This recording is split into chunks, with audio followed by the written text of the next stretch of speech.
I never imagined that a single text could shatter everything I had worked for. It was just after midnight when my phone buzzed on the kitchen counter. The message was short, cold, and utterly incomprehensible. Check the accounts, don't call me. I froze, my hands trembling as I unlocked my laptop. The numbers staring back at me were impossible. $500,000. Gone. Every penny I had trusted him with, every dream, every plan, every sleepless night I had shared with him wiped out in an instant. I ran to the office, my heels clicking against the polished floor, the walls echoing my panic. The lights were still on, the chairs neatly pushed in, the computer screens glowing innocently. Everything looked normal, yet I could feel it in my chest, a sharp, gnawing emptiness that screamed betrayal. I had trusted him like a brother, shared secrets, ambitions, fears, late-night strategies, and he had betrayed me. Where is he? I whispered to myself, pacing back and forth, my voice trembling with disbelief. My heart pounded so loudly that I could swear the office walls were shaking with it. I pulled up every account, every transaction, every email, hoping for some mistake, some glitch that would explain this nightmare. But no, the transfers had been clean, deliberate, and perfectly executed. He had vanished with $500,000 that belonged to our startup, our future. The thought of confronting him made my stomach twist. I replayed our last conversation in my head, laughing over coffee, planning a new investor pitch, celebrating minor victories. How had it all turned into a trap? I wanted to scream, to cry, to hit something, anything that would let me release this storm building inside me. But I couldn't. I had to think, had to plan, had to survive this. I sank into my chair, feeling utterly small in the enormous, empty office. The moonlight cut across the room, illuminating the papers scattered around me, like reminders of what had been stolen. Every figure, every number, every signed contract mocked me. And deep down, beneath the shock and the panic, a fire began to burn. I wasn't going to let him get away with this. I would find him. I would get my money back, and he would pay, not just in law, but in ways that would haunt him. The first thing I did was call him, over and over, but every attempt went straight to voicemail. My fingers were numb from dialing, my voice raw from shouting into the empty line. I left messages that were half pleading, half threats, hoping for some shred of conscience, some hint that he hadn't completely disappeared into the shadows. But the silence that followed was deafening, heavier than any words could be. I called our mutual friends, our investors, anyone who might have seen him. No one had heard a thing. It was as if he had evaporated into thin air, leaving only a trail of digital footprints and empty bank accounts behind. Panic clawed at my chest, but underneath it all, anger was rising, hotter and more potent than fear. I had built everything from scratch, and he had taken it all. He didn't just betray me, he humiliated me, mocked my trust, and played with my dreams like they were toys. That night, I sat alone in my apartment, the city lights blurred through my rain-streaked window. I could feel my heartbeat in my throat, my thoughts racing faster than I could contain them. Every plan I had, every future I had imagined, had been stolen in an instant. But I refused to crumble.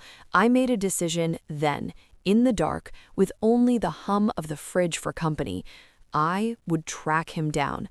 I would make sure the world knew what he was capable of, and I would get every single dollar back. Before I could begin, though, I needed your help. If you've ever felt betrayed by someone you trusted, if you've ever had your dreams crushed by someone else's greed, make sure you stay with me on this journey. Hit like, subscribe, and drop your city name in the comments. You'll see how far betrayal can go, and how justice, even if slow, always finds a way. By morning, I had already started digging through emails, contracts, and bank records. Every message, every signature, every hint of his presence became a piece of the puzzle. He had tried to be careful, but no one is perfect, and everyone leaves a trace. I wasn't just going to rely on luck. I would use every resource, every connection I had to find him. The first clue came from an unexpected place, our shared accountant. I had almost forgotten about the piles of paperwork buried in her office, but desperate times demanded desperate measures. As I sifted through the files, my hands shaking, I noticed something odd.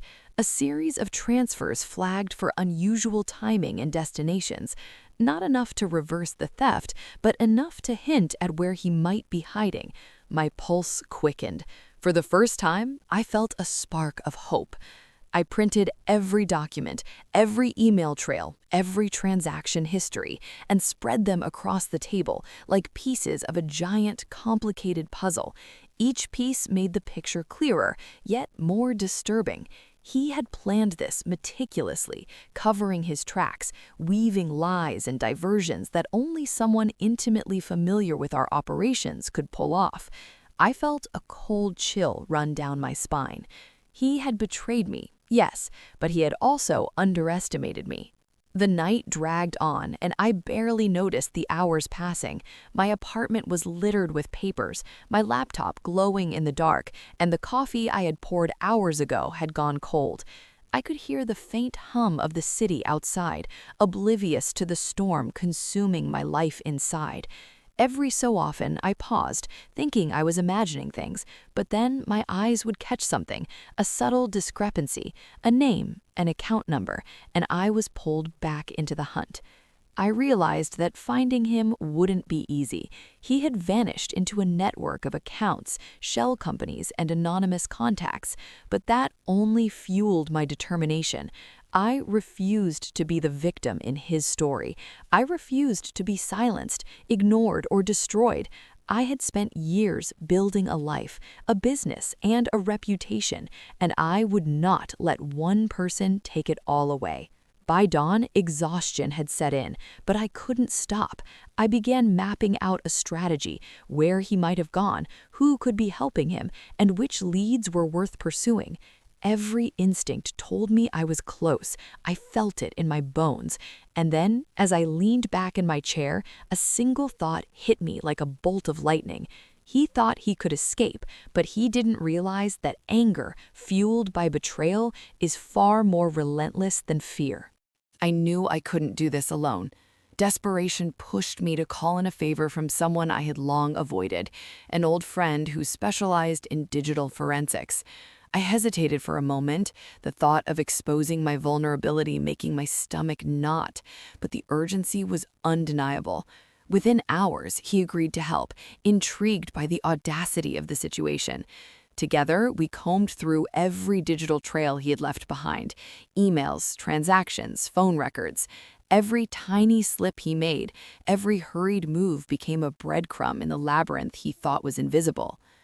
As we dug deeper, I discovered a crucial mistake, one small transaction that didn't match the usual pattern. It was like finding a needle in a haystack, but it was enough to give me hope. That single slip hinted at a location, a city, even a street that he had used as a temporary hideout. My heart pounded in my chest, a mix of fear, adrenaline, and anticipation. I was close. I could almost feel him slipping through my fingers, yet I was determined not to let him vanish completely. The day passed in a blur. Calls, emails, and messages flew between us as we pieced together his movements. My friend kept muttering about how clever he was, how methodical, but I felt only anger. Cleverness meant nothing without conscience, and that was the one thing he lacked. My mind replayed every meeting, every handshake, every laugh we had shared. How had I missed the signs? How had I been so blind? The betrayal was a physical ache, twisting my chest and tightening my throat. By the evening, we had a lead solid enough to act on. It was risky, he was probably armed with the knowledge that someone was tracking him, but I didn't care. I wasn't about to sit back and let him live freely while I suffered the consequences of his greed. Every fiber of my being screamed at me to move, to confront him, to reclaim what was mine. I felt alive in a way I hadn't since the theft, fueled by a combination of fury and purpose. I started planning the first move, mapping routes, imagining confrontations, preparing for every scenario. Every possibility ran through my mind, from catching him off guard to tracking him online until he slipped. I didn't know how long it would take, but I knew one thing. He had underestimated me, and that, I realized with a cold, determined clarity, was his first and gravest mistake. By the fifth day, I had learned more about his habits than I ever wanted to. He was careful, calculated, paranoid, but not flawless.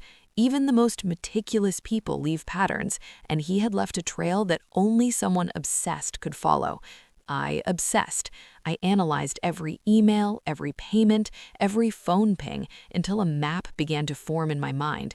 I could almost see him moving, like a shadow skimming across the globe, unaware that I was closing in.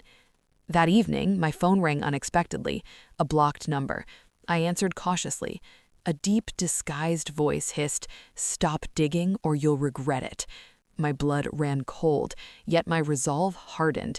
Fear was part of the game now, but it wouldn't win. I tightened my grip on the phone and whispered, "You don't scare me. I'll find you, and when I do, you'll pay for every lie." I hung up before he could respond. The threat had only confirmed one thing. He knew I was onto him, and panic had begun to seep in. Sleep became a luxury I couldn't afford. Nights blurred into days, and every waking moment was consumed by thoughts of him and the stolen money. I went through contacts, social media, security footage, everything. And then, finally, a break. A hotel receipt, hastily emailed to a client with his name misspelled. It was tiny, almost invisible, but it screamed opportunity. He was sloppy, once, and I was ready to exploit it. I called my digital forensics friend immediately. Together, we traced the receipt to a small town 3 hours from the city. It wasn't much, but it was enough. The thrill of possibility sent a shiver down my spine. I imagined confronting him in that sterile hotel lobby, watching the shock on his face when he realized I had found him. My pulse quickened at the thought, a mixture of fear and anticipation. The hunt was no longer theoretical. It was about to become real. I packed a small bag, loaded my laptop and records, and made sure my phone was charged, tracking apps active. Every instinct told me to be careful, yet every part of me wanted to storm in and confront him immediately. I decided to drive, to feel the terrain, to see if he was lying low. Every mile was heavy with anticipation. I repeated over and over in my head, "This is your mistake. You underestimated me. You thought I would give up." The drive felt endless. Every red light made my heart pound harder, every passing mile pulling me closer to the moment I had replayed in my head 100 different ways. I kept my eyes on the road, but my mind was locked on him, where he might be sitting, what lie he was telling himself to sleep at night, whether he felt even a fraction of the panic he had dumped into my life. By the time I reached the town, the sun was already sinking, washing everything in a dull orange glow that made the place feel unreal. I didn't go straight to the hotel. I parked across the street, engine off, watching. People came and went, dragging suitcases, laughing, living normal lives. And somewhere inside that building was the man who had stolen $500,000 and left me to clean up the wreckage. My hands shook as I gripped the steering wheel. I wasn't afraid of him. I was afraid of what I might do if I saw him face to face. After an hour, I saw him. He walked out of the lobby with his head down, a baseball cap pulled low, like anonymity could save him. My chest tightened. He looked thinner, sharper around the edges, like someone who hadn't slept well in days. For a split second, doubt crept in. This was the man I had trusted. This was the man who had once sworn loyalty. Then I remembered the empty accounts, the investors' calls, the nights I spent staring at ceilings, and the doubt vanished. I followed him at a distance, my heart racing as he crossed the parking lot and climbed into a rental car. I stayed back, counting to 10 before pulling out. I felt ridiculous and powerful at the same time, like a stranger in my own life. Every turn he took felt like a test. Was he checking his mirrors? Was he aware he was being followed? Or was he too desperate to notice? He led me to a quiet neighborhood on the edge of the town, far from cameras and crowds. That's when I knew something was wrong. He wasn't hiding anymore. He was running. My phone buzzed with a message from my friend. Be careful, he just moved money again, small amount. Panic move. I swallowed hard. Panic makes people reckless, and reckless people make mistakes. I parked a few houses away and watched him disappear inside a rundown duplex. My heart hammered so violently it hurt. I finally had him in my sights, but I also realized something terrifying. I wasn't just chasing stolen money anymore. I was standing at the edge of a confrontation that could change everything. And once I crossed that line, there would be no turning back. I watched the duplex from across the street, my body tense, muscles coiled like springs ready to snap. Every shadow, every flicker of movement inside made my pulse spike. I kept my distance, taking note of windows, exits, and the faint outline of a car parked behind the building. He was careful, but I could feel his anxiety, almost taste it. It was there in the way he moved, the way he paused mid-step, checking the street like he expected someone to be watching. I debated my approach, every instinct screaming at me to storm in, to demand the money back, to face him and make him pay for the sleepless nights, the betrayal, the humiliation. But I knew better. Anger could be a trap, and he was clever enough to exploit any misstep. I had to be strategic. I had to make sure this confrontation didn't turn the tables on me. Minutes stretched into hours. I shifted in my car, eyes fixed on the building, waiting for the right moment. Then I saw it. A slight movement at the back door, a shadow slipping out and down the stairs. He was leaving, but not confidently. He was hesitant, jittery.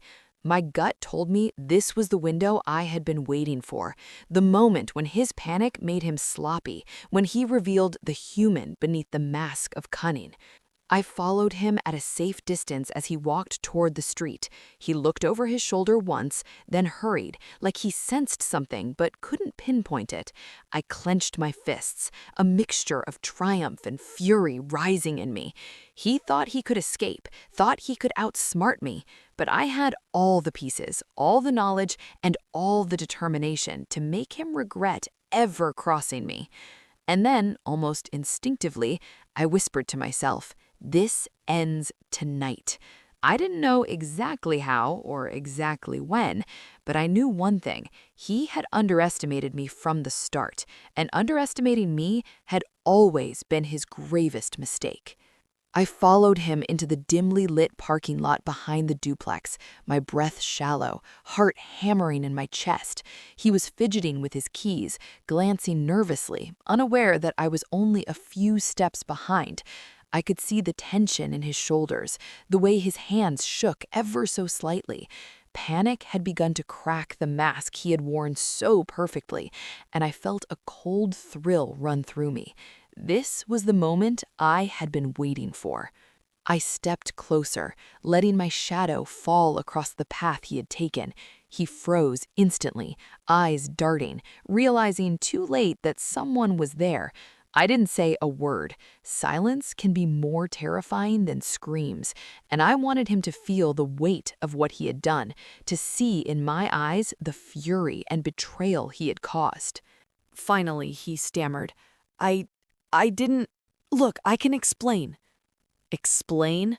I cut in, my voice low but trembling with anger. Explain how you stole $500,000 from me? How you betrayed every trust, every plan, every sleepless night we shared? My words were sharp but controlled. I let the weight of them hang in the air, heavy and suffocating. He took a step back, panic flashing in his eyes. I needed it. It wasn't personal. Not personal? I echoed, incredulous. You don't get to decide what's personal when you destroy someone's life. You took everything, and you thought you could vanish. But you underestimated me. And now, I paused, letting the silence stretch. Now, you're going to see that betrayal has consequences. His eyes widened as I pulled out the folder of documents, bank records, and proof of every move he had made. He had no excuse, no escape, and no idea how methodical I had become. I could see the panic settling in, realizing that every step he had taken had been tracked, every slip noted, and every lie exposed. For the first time, he was completely vulnerable, and I had the power. He stared at the documents like they were explosives, afraid that one wrong move would make everything detonate. His mouth opened, then closed again, words failing him for the first time since I'd known him. The silence stretched between us, thick and suffocating. I could hear my own breathing, steady and controlled, even though my heart was screaming.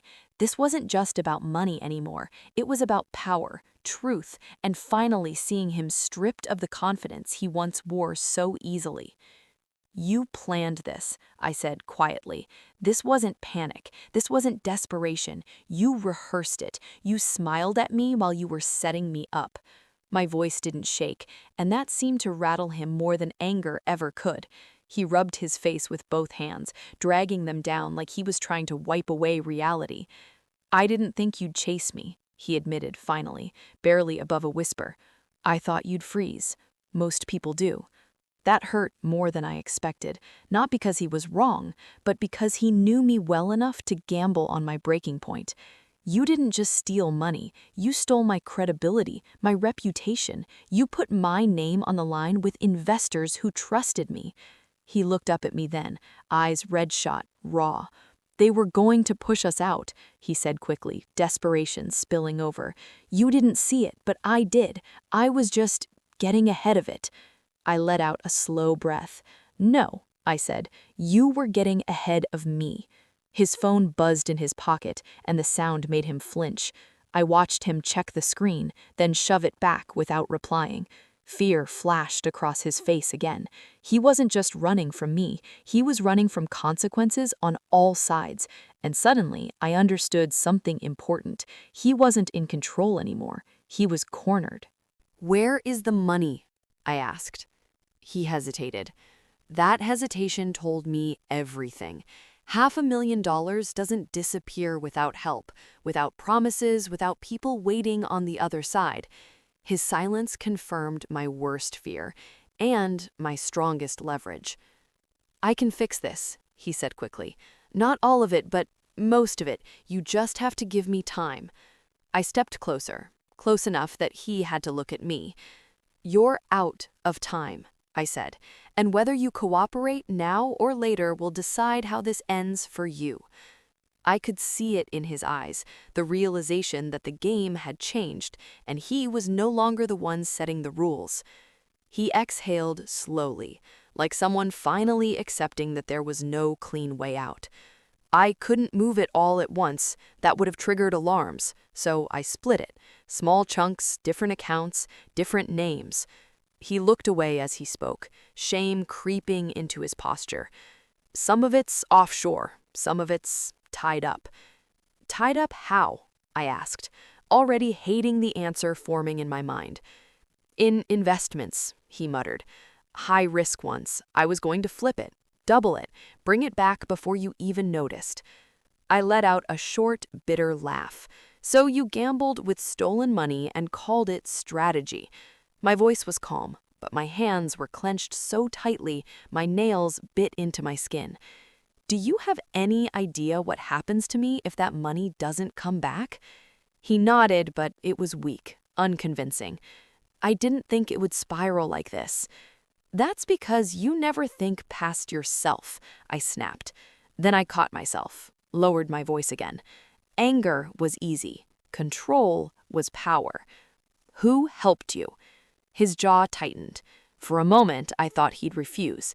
Then he said a name, someone I recognized instantly. A silent investor, someone who had always stayed in the background, smiling just enough to seem harmless. My stomach dropped. This wasn't a solo betrayal, it was a coordinated one. He knew the loopholes, my partner continued. He set up the shell accounts, took a cut. And where is he now? Out of the country. Of course he was. I closed my eyes briefly, recalibrating. This was bigger than I'd thought, but it also meant something important. There were more mistakes to uncover, more people who could be pressured, more cracks to exploit. I opened my eyes and looked at him again. Here's what's going to happen, I said evenly. You're going to give me access to every account, every login, every contact you used. You're going to cooperate fully. Or I walk away and let lawyers, regulators, and investors do what they do best. His face went pale. He knew exactly what that meant. Prison, ruin, permanent disgrace. You don't have that kind of leverage, he said weakly. I met his eyes, unwavering. I do now. And in that moment, I realized something that shifted everything. I didn't need to chase him anymore. I had already caught him. He unlocked his phone with shaking hands. I watched every movement closely, memorizing passwords, noting hesitation, studying the way fear had replaced arrogance. One by one, he handed over access, email accounts, encrypted folders, financial apps I didn't even know existed. Each login felt like reclaiming a small piece of myself, but it also exposed how deep the damage ran. This wasn't a simple theft, it was a web. As I scrolled through the accounts, my stomach tightened. Numbers flashed on the screen, some frozen, some already bleeding value. A portion of the money was still intact, sitting quietly in a foreign account, waiting. Another portion was buried in volatile investments that could collapse at any moment. He hadn't just stolen from me, he had put my future on a roulette wheel and spun it without permission. I can unwind some of it, he said quickly, sensing my reaction. Not all at once, but you don't get to manage this anymore, I cut in. You lost that right the moment you touched what wasn't yours. I made him sit on the curb while I called my lawyer. It was after hours, but desperation has a way of getting answered. I explained everything in clipped sentences, my voice steady even as my hands shook. When I hung up, I felt something unfamiliar settle in my chest. Not relief, not victory, but grim resolve. This was going to be long, messy, public. He looked up at me, eyes hollow. If this goes legal, I'm finished. I met his gaze without flinching. You finished yourself. A police car passed at the end of the street, its lights briefly washing over us in red and blue. He flinched again. I didn't. For the first time since this began, I felt grounded. The fear that had driven me for days was dissolving, replaced by clarity. I wasn't chasing anymore. I was choosing what happened next. As I stood to leave, I realized something that surprised even me. This wasn't about revenge. It was about reclamation. My name, my work, my life. And I was willing to burn everything necessary to get it back. The next morning, the full weight of what I was about to do hit me. This wasn't just about one man anymore. There was a silent investor involved, a network of accounts, and a trail that could ruin more than just him. I felt the cold edge of responsibility pressing down on me. Every move had to be precise. One mistake could undo everything. I started with public exposure, carefully, strategically. I drafted emails to regulators, investors, and business partners, outlining the theft, the evidence, and the person behind it. I didn't exaggerate, I didn't embellish. I let the facts speak. They were sharp, undeniable, and damning. By the time I finished, I realized that the fear he had instilled in me for days had transformed into power. I held the narrative now, and he was scrambling just to stay afloat. My phone buzzed. A message from him. Please, I'll fix it. Don't ruin me. I didn't reply. There was no negotiation here. His choices had consequences, and he would face them fully. The fear in his messages was palpable. Every word trembled with panic, desperation, and regret. I allowed myself a small, grim satisfaction. This was the reality he had created, and now he had to live it. Hours later, the first breakthrough came. One of the offshore accounts, which he thought was hidden behind layers of shell companies, was frozen by regulators after my report. Panic became visible, almost tangible. I could see it in his frantic calls, his texts, the way he constantly looked over his shoulder. Every attempt to hide, every lie, every tiny shortcut he had taken was collapsing. And then I remembered the silent investor. I traced their involvement carefully, ensuring no direct exposure until the legal framework was in place. This wasn't just about revenge, it was about justice. I wasn't satisfied with partial victories. I wanted the full picture to be visible, the betrayal exposed, the money returned, and the consequences undeniable. By nightfall, I sat back in my chair, exhausted but resolute. I had become both hunter and arbiter. The chaos I had endured for days was slowly crystallizing into clarity. The stolen $500,000 wasn't just numbers on a screen anymore. It represented control, justice, and the reckoning that was about to unfold. The next morning brought a new kind of thrill, a quiet, deliberate satisfaction. My investigations had started to ripple beyond my immediate target. The silent investor, who had believed they were untouchable, began to stir. Subtle traces, overlooked emails, and faint financial footprints had revealed connections they thought were invisible. For the first time, I felt the magnitude of control I held. I wasn't just chasing a thief, I was unraveling a carefully hidden conspiracy. I made a few discreet calls, leaving no trace on my own records. Carefully worded inquiries, veiled questions, and strategic nudges began to unsettle the silent investor. They didn't know I existed yet, but soon every move they made would be under scrutiny. I imagined the panic that would ripple through their pristine offices, the tension among their associates, and the slow, dawning realization that someone had found the threads of their web and was pulling them, methodically, relentlessly. Meanwhile, my partner was deteriorating visibly. Every day, a new mistake, a new sign of desperation. Calls unanswered, messages ignored, attempts to flee thwarted by my constant vigilance. He had underestimated me, thinking I was a victim, but now he was learning the truth. Betrayal has consequences, and the consequences had found him.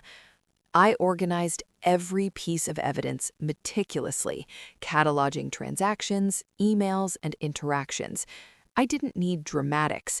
The truth itself was explosive. When the time came, I would present it cleanly, legally, with undeniable clarity. No theatrics, just cold, relentless exposure. He would see the walls closing in, the panic rising, and the reckoning he had sown spreading outward. By evening, I allowed myself a moment to breathe. The city outside my window was alive, oblivious to the quiet storm I had unleashed. I sat with a cup of tea, reflecting on how far I had come, from panic, fear, and betrayal to a position of calculated power. I knew the hardest part was still ahead. The money had to be recovered, the accomplice exposed, and justice served fully. But for the first time, I felt confident that I could make it happen, and that confidence, unlike fear, could not be stolen. The silent investor finally made their move, a subtle change in transactions, a sudden withdrawal from accounts I had been monitoring. It was like watching a cornered animal flinch. They hadn't realized I was watching, hadn't realized I had traced every step. Their confidence was crumbling, and the panic in my partner had now infected them as well. I could almost hear it, the silent, suffocating fear that comes when carefully laid plans begin to unravel. My partner called me that evening, voice trembling. "They're asking questions. I don't know what to do," he stammered. I stayed calm, letting the fear in his voice work in my favor. "Then you fix it," I said evenly. "Give me everything, every detail, every account, every contact. No more lies, no more hiding." He hesitated, swallowing hard. "I can't. I mean, they'll kill me if I—" "Then you should have thought about that before you stole from me," I interrupted sharply. "Every lie, every shortcut, every betrayal is on you now. You chose this. You live with it." He sighed, almost defeated, and began giving me access to accounts I hadn't even known existed. The scope of the theft was staggering, but now, with his cooperation, I could begin untangling it piece by piece. Every account he revealed, every email he shared, every transaction I traced was a step toward reclaiming what was mine. Meanwhile, subtle moves in the financial world indicated that the silent investor was panicking. The offshore accounts they had relied on were suddenly flagged, transactions frozen. My careful planning had forced their hand. I watched from my laptop, feeling a surge of vindication. They had underestimated me, just as my partner had, and now every mistake they made was fueling my progress. By the time night fell, I realized something profound. The chaos I had feared, the betrayal I had despised, had given me power. The tables had turned, and soon, very soon, everyone who had underestimated me would feel the full weight of their mistakes. The next morning, I felt a surge of grim determination. With the accounts unlocked and the evidence in hand, I began reclaiming the stolen money piece by piece. Each successful recovery felt like a victory, a small but undeniable assertion of control over a situation that had once seemed impossible. My partner hovered nearby, anxious, flinching at every alert, every call, every confirmation ping from the banks. "You're taking it all back?" he asked nervously, unable to mask the desperation in his voice.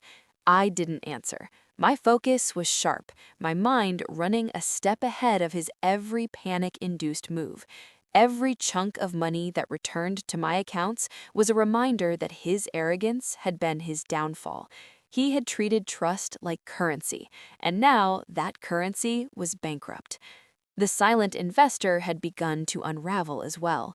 Overnight, there were alerts from regulators, sudden freezes, and an influx of messages demanding explanations. I watched it unfold in real time, fascinated by the domino effect. One mistake, one oversight, and the whole carefully constructed facade of security collapsed. My partner, once cocky and sly, was now just a frightened man watching his world fall apart. At one point, he muttered, "I didn't think you'd," but I cut him off. "You never thought I'd fight back," I said firmly. "You never thought I'd come for what was mine, but here I am. And you?" I paused to let the weight of my words settle. "You should have known better to betray me." By evening, the majority of the $500,000 had been restored. The relief I expected to feel was tempered by exhaustion, but also by a fierce satisfaction. The fear that had dominated me for days was replaced by control, and for the first time since the betrayal, I felt like myself again, strong, unstoppable, relentless. And I knew the final pieces of the puzzle, the silent investor and the remnants of the stolen money, would fall soon enough. The next morning, the silent investor made their first direct move. Subtle, cautious, but undeniably reactive. I saw it immediately. Emails redirected, phone numbers changed, attempts to mask transactions. But it was too late. Every move they made only confirmed the trail I had meticulously traced. Panic had seeped into their operations, and with it came mistakes, small, almost invisible, but enough to unravel the network they had thought untouchable. I called my partner into the room, making him watch me as I traced the most recent transfers. His face drained of color. You can't," he started, voice shaking. I didn't let him finish. "I already can," I said flatly. "Every transaction, every contact, every account you've touched has been logged, traced, and reclaimed. You thought you could outsmart me, but you were sloppy, desperate, and reckless, and that's all I needed." I could see him trembling, the first genuine fear I had ever seen in his eyes. He had relied on my hesitation, my humanity, my hope that confrontation would stop at words. But I had none of those luxuries left. I was the storm, and he was standing in the eye of it. Meanwhile, the silent investor's panic became more apparent. Overnight, regulatory alerts, frozen accounts, and demands for transparency had hit every corner of their carefully curated empire. I didn't need to act directly, just observing the fallout was enough. Their network was cracking, revealing hidden accomplices and exposing lies that had been assumed untouchable. I could almost hear the cracks in their carefully built facade, and I felt an icy thrill. By nightfall, both my partner and the silent investor were visibly cornered.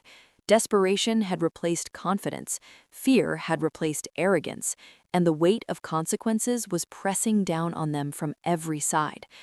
I sat back, exhausted but resolute. The hunt wasn't over, but the tide had turned decisively. The next steps would finish what had begun weeks ago, and the reckoning would be complete. The following morning, I felt a grim sense of satisfaction. Every account, every hidden transaction, every offshore holding was under my control, or at least within reach. I started the process of reclaiming the remaining funds. Each successful transfer felt like a small victory, but also a warning. Betrayal leaves scars that are financial, emotional, and permanent. I didn't just want my money back, I wanted the full measure of accountability for everyone involved. My partner, once arrogant and cocky, now hovered nervously beside me, watching every move. Every ping from a bank or regulator made him flinch. I let him stew in his panic. Fear can teach lessons money never can. "Do you see now?" I asked, quietly but firmly. "This is what happens when you think trust is currency you can gamble with." The silent investor tried one last desperate maneuver, transferring assets, attempting to hide evidence, even reaching out to connections for a cover. But it was too late. I had anticipated every move, documented every trace, and coordinated with legal and financial authorities. Their empire, which they had assumed untouchable, was crumbling. Every misstep became another victory in my campaign to reclaim what was mine. Following hours, the final piece fell into place. One last transfer, hidden offshore, was frozen. My partner looked at me, pale and defeated, muttering, I can't believe this is happening." I didn't answer. Words weren't necessary. The stolen $500,000, the accounts, and the evidence of betrayal were all back under my control, or under the law's control, which was just as powerful. For the first time in weeks, I allowed myself to breathe. The city outside my window continued, oblivious to the storm that had passed through, but inside, a sense of resolution settled. The network of deceit, arrogance, and betrayal had been dismantled. Justice, delayed but inevitable, had arrived, and the people who had underestimated me had learned a lesson they would never forget.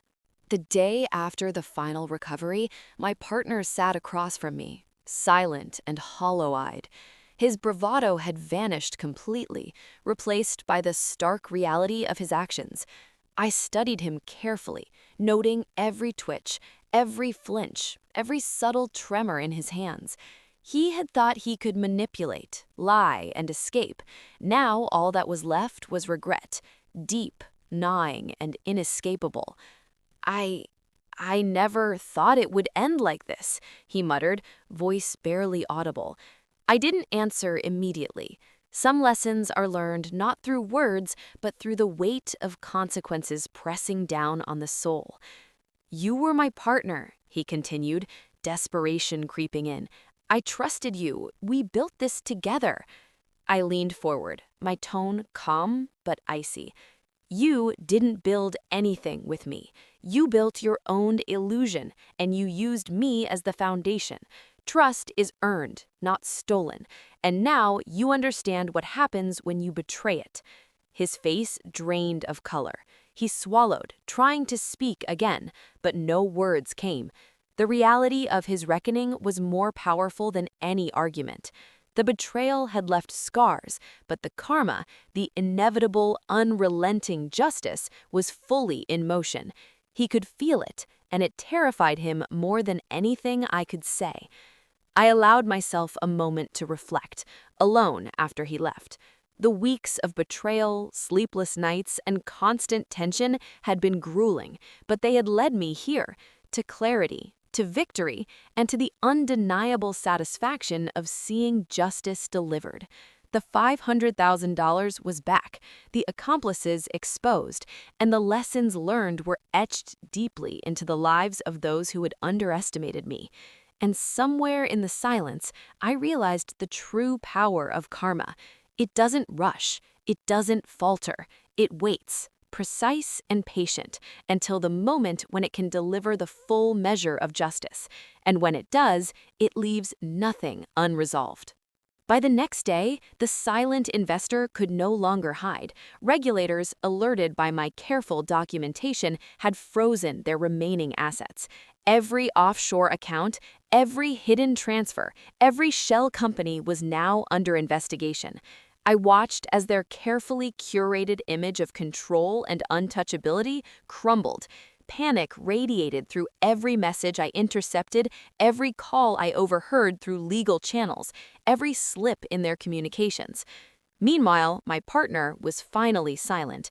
He had nothing left to say, nothing left to hide. He had watched the entire network collapse, the accomplices exposed, and the stolen funds returned.